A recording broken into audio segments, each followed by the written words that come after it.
बस चालकाला आपण ताब्यात घेतलं, नक्की काय प्रकार आहे?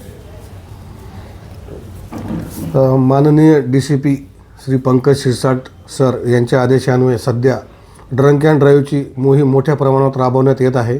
त्या अनुषंगाने प्रत्येक पॉईंटवर अंमलदार नेमलेले असून त्यांना सूचना दिलेल्या आहेत की दारू पिऊन वाहन चालवणाऱ्या कारवायांच्यावर कारवाई करायची आहे. त्या अनुषंगाने आज सायंकाळी सुभाष चौकात सुरेश पाटील म्हणून पोलीस हवालदार ड्युटीस असताना एक बस वेड्यावाकड्या पद्धतीने जात असताना त्यांना आढळून आली, म्हणून त्यांनी ती बस थांबवली.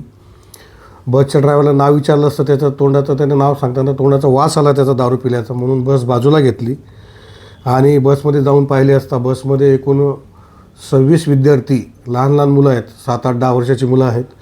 ती मुलं जग्गू अकॅडमी, फुटबॉलची अकॅडमी आहे उल्हासनगरला, त्यांच्या मार्फतीने खाजगी वाहनाने ते विरारला चालले होते फुटबॉल खेळण्यासाठी.